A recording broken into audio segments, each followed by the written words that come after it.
پہلے میں تنظیم مغلیہ جہلم کا شکر گزار ہوں کہ انہوں نے اس اعتبار سے یہ پروگرام ارینج کیا اور اس میں یہ سیگمنٹ بھی رکھا کہ قرآن و سنت کی روشنی میں پہچان کی امپورٹنس لوگوں کے سامنے رکھی جائے۔ اللہ تبارک و تعالیٰ قرآن حکیم میں ارشاد فرماتا ہے سورۃ الحجرات میں پارہ نمبر 26 کے اندر آیت نمبر 13 ہے، اعوذ باللہ من الشیطان الرجیم، بسم اللہ الرحمن الرحیم،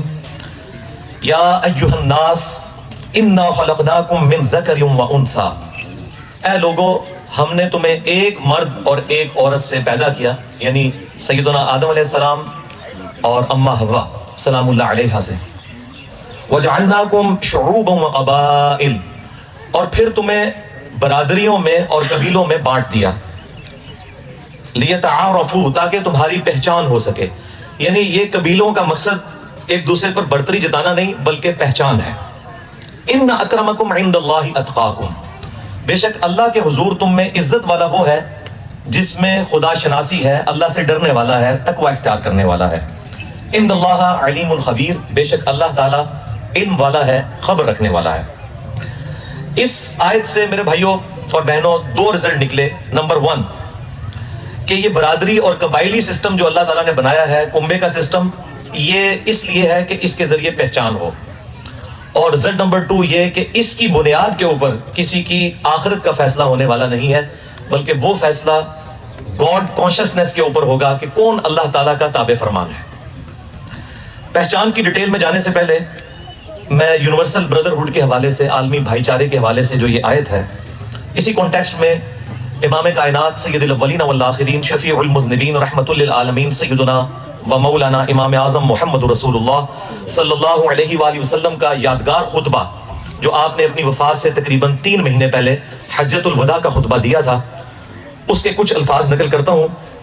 مسند امام احمد میں انٹرنیشنل نمبرنگ کے مطابق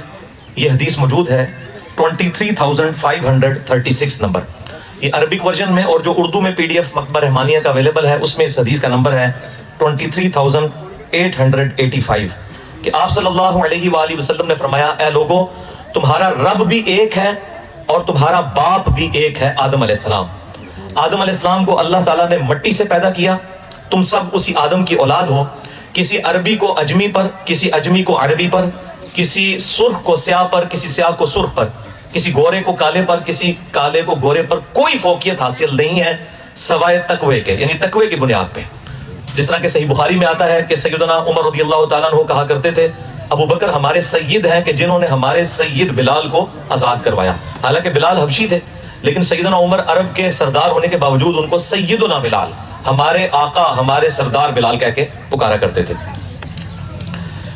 اب آ جائیے پہچان کی طرف، وہ اسی آیت کے اندر سورۃ الحجرات کی آیت نمبر 13 میں آیا، وَجَعَلْنَاكُمْ شُعُوبًا وَقَبَائِلَ لِتَعَارَفُوا،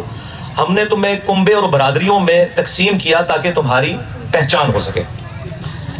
اس حوالے سے بخاری اور مسلم کی سینکڑوں احادیث گواہ ہیں کہ صحابہ اکرام علیہم رضوان اپنے ناموں کے ساتھ اپنی پہچان لگایا کرتے تھے۔ یہ کوئی برادریزم نہیں ہے اور نہ یہ کوئی تکبر کی علامت ہے کہ کوئی شخص اپنے ساتھ مغل لکھتا ہے، جس طرح میں بھی اپنے ساتھ انجینئر محمد